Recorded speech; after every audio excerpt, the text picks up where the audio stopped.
Bismillahirrahmanirrahim. Assalamualaikum warahmatullahi wabarakatuh. Alhamdulillah wassalatu wassalamu ala Rasulillah wa ala alihi wa sahbihi wa man walah wa ba'd. Akhwati fillah rahimani warahmatullah. Kita awali pertemuan pada pagi yang cerah ini dengan memanjatkan bersyukur kita kepada Allah Subhanahu wa taala yang telah melimpahkan banyak kenikmatan kepada kita sehingga kita bisa melaksanakan kewajiban kita sebagai hamba Allah Subhanahu wa taala dengan beribadah hanya kepadanya. Salam dan salawat kita aturkan kepada Nabi Muhammad SAW. Dengan kita mengikuti ajaran dan sunnahnya, insyaallah kita akan selamat di dunia dan akhirat. Akhwati fillah rahimanillah. Kemarin telah kita sebutkan pembahasan tentang ahlus sunnah, siapa ahlus sunnah. Kita telah menjelaskan tentang apa yang dimaksud dengan salaf dan khalaf, ya. Insyaallah akan kita lanjutkan pembahasan selanjutnya, tetapi kita mengulang dahulu. Apa sih Ahlus Sunnah wal Jamaah? Akhwati fillah, ya kemarin telah kita sebutkan Ahlus Sunnah adalah ashabu Rasulillah sallallahu alaihi wasallam wa man tabi'ahum bisani ila yaumil qiyamah. Ahlus Sunnah adalah para sahabat Rasulullah sallallahu alaihi wasallam dan orang-orang yang mengikuti mereka dengan baik hingga hari kiamat. Jadi kalau misalkan kita mengikuti Rasulullah sampai hari kiamat pun, insya Allah itu dinamakan Sunnah wal Jamaah. Pengertian yang dua yang sudah kita sampaikan juga, Ahlussunnah adalah orang-orang yang berpegang teguh dengan akidah yang benar, yang Rasulullah berada di atasnya, dan juga disepakati oleh para sahabat radhiyallahu anhum ajmain, yang terbebas dari kotoran bid'ah dan khurafat. Kemudian kita juga telah menyebutkan masalah as-salaf, ya. Tapi sebelum kita membahas masalah pun kita juga harus mengingat, ya, ada sebuah hadis yang ini sebagai penguat siapa Ahlussunnah wal Jamaah. Sebagaimana disebutkan dalam hadis dari sahabat Muawiyah ibn Abi Sufyan radhiyallahu anhuma, qala Nabi sallallahu alaihi wasallam, dari sahabat Muawiyah ibn Abi Sufyan radhiyallahu anhuma, beliau berkata bahwasanya Rasulullah sallallahu alaihi wasallam bersabda, inna ahlal kitabaini iftaraku fi dinihim ala sintaini wa sab'ina millatan wa inna hadil millah sataftariku ala salati wa sab'ina millatan, yakni al-ahwa kulluha finnari illa wahidah wa yal jamaah. Sesungguhnya dua ahli kitab telah terpecah belah pada agama mereka menjadi 72 golongan. Sedangkan umat ini, yaitu umat Rasulullah SAW, akan terpecah menjadi 73 golongan. Yakni al-ahwa, yaitu orang-orang yang mengikuti hawa nafsu, kulluha finnari illa wahidah. Ya, jadi orang yang mengikuti hawa nafsu semua akan masuk neraka kecuali hanya satu. Tapi perlu digarisbawahi bahwasanya yang dimaksud, ya, semuanya masuk neraka kecuali satu, berarti ada 72 golongan akan masuk neraka, bukan berarti mereka adalah kafir, tidak. Mereka masih beragama Islam, cuma mereka terjatuh dalam kesalahan sehingga mereka tidak bisa masuk surga secara langsung. Siapa mereka? Wayal jamaah, mereka adalah jamaah. Dalam hadis yang lain, ma'ana alaihi washabi, yaitu yang apa? Yang aku berada di atasnya dan juga para sahabat. Jadi akhwati fillah, itulah Ahlussunnah wal Jamaah. Jadi Ahlussunnah, sekali lagi, ya, kelompok yang mengikuti tuntunan Rasulullah, tuntunan para sahabat, tuntunan para tabi'in, mereka adalah Ahlussunnah wal Jamaah. Kita lanjut merajaannya dulu.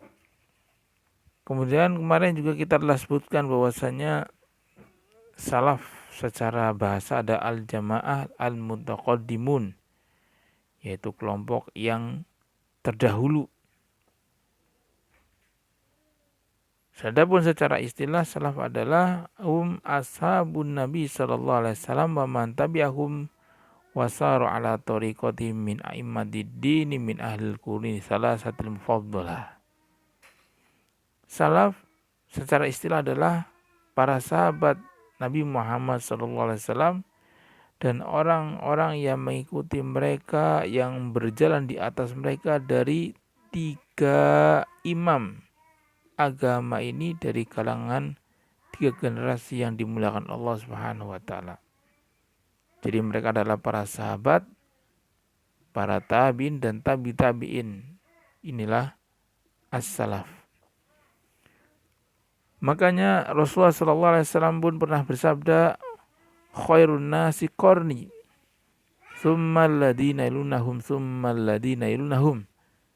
Sebaik-baik masa, sebaik-baik zaman, sebaik-baik manusia adalah siapa?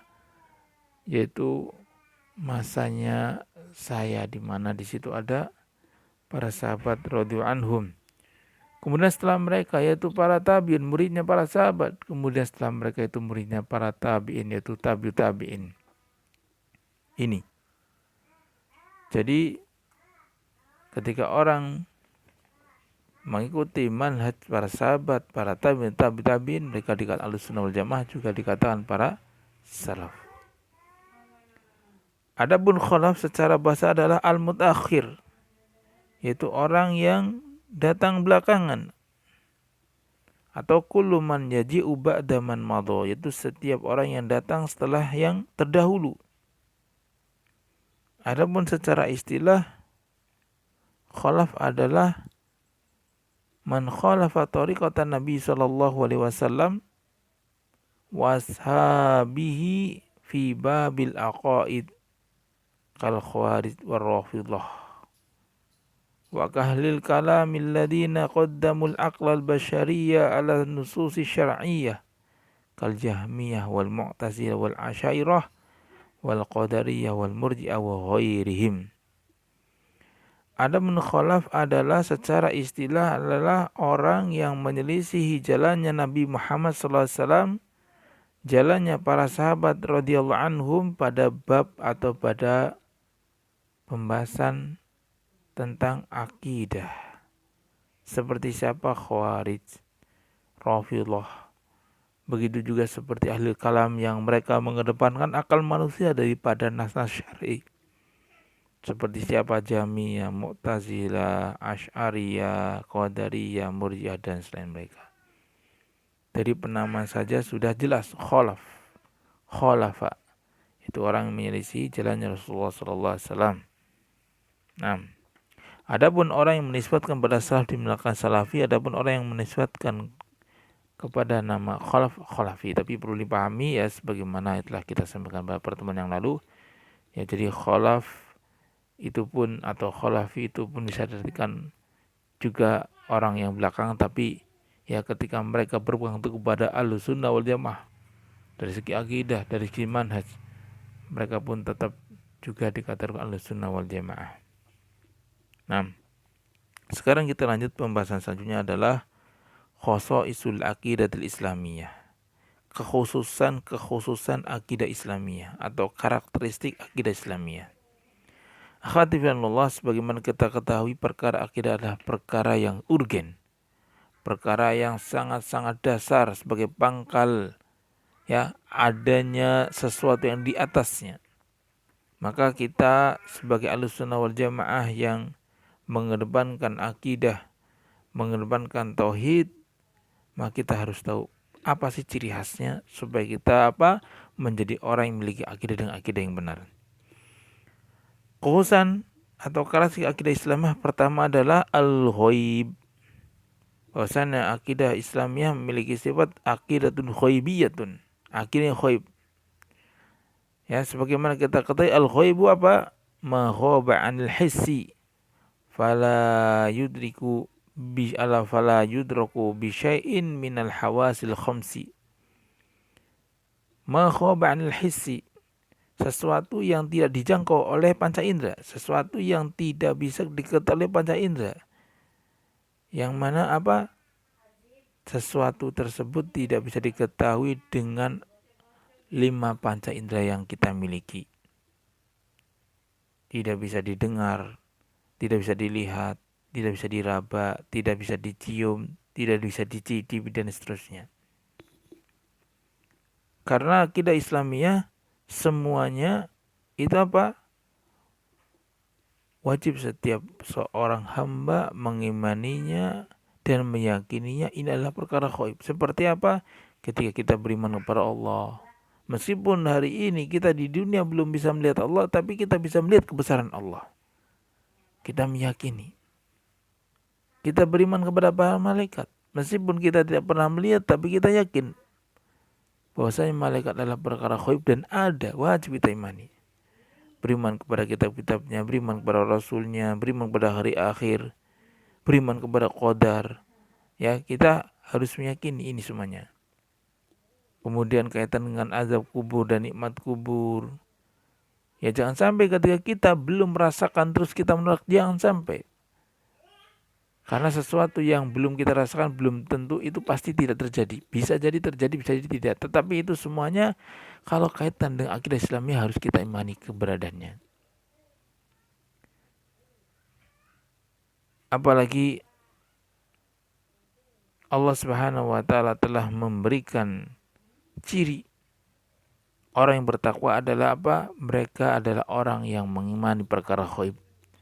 Sebagaimana dalam surah Al-Baqarah di awal Allah Subhanahu wa ta'ala firman Alif Lam Mim Zalikal kitabu la raib fihi hudal lil muttaqin alladzina yu'minuna bil ghaib. Alif Lam Mim, itulah kitab yang tidak ada keraguan sedikit pun di dalamnya, yang di dalamnya ada petunjuk bagi orang yang bertakwa. Dan di antara ciri orang bertakwa adalah mereka orang-orang yang mengimani perkara gaib. Ini.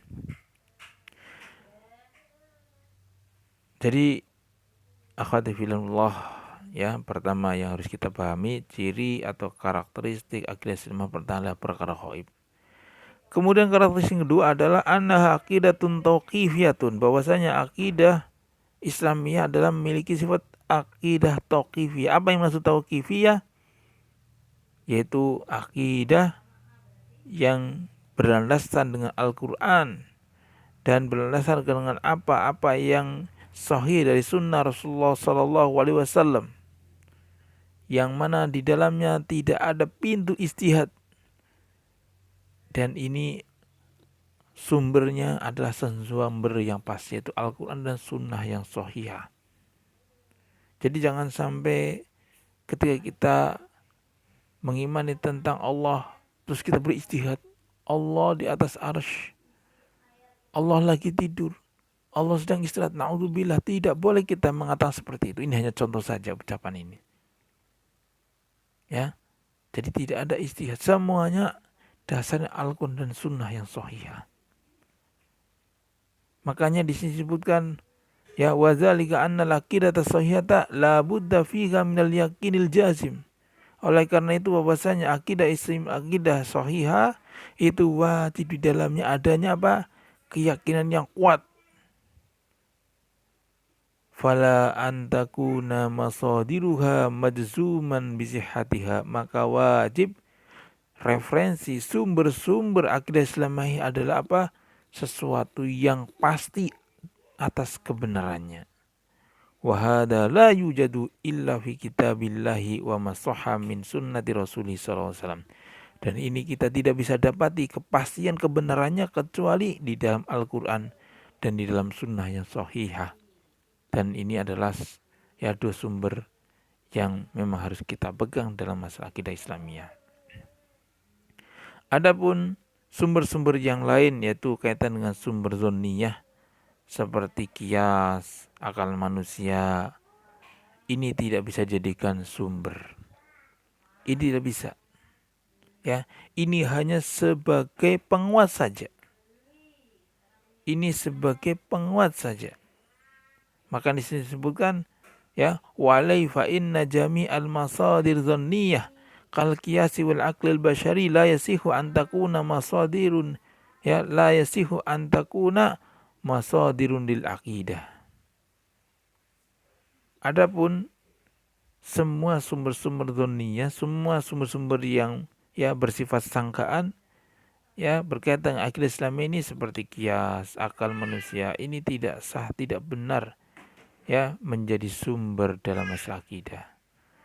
Maka barang siapa menjadikan salah satu sumber sangkaan ini sebagai sumber akidah, maka dia jauh dari kebenaran dan otomatis dia telah menjadikan akidah sebagai tempat di dalamnya ada ijtihad yang bisa salah bisa benar. Ini tidak bisa. Maka di sini Ahlussunnah wal Jamaah menempatkan akal sebagai apa di sini kan wal haqqu annal aqla muayyidun lin nususi syar'iyyah. Ya. Adapun Adapun akal di sini Ahlussunnah menempatkan bahwasanya akal sebenarnya untuk muayyidun sebagai penguat linusus syar'i, sebagai penguat saja. Adapun jadikan salah satu dari sumber-sumber kaitan dengan akidah, maka tidak bisa. Ya, tidak bisa. Ini hanya sebagai penguat atau wasilah saja.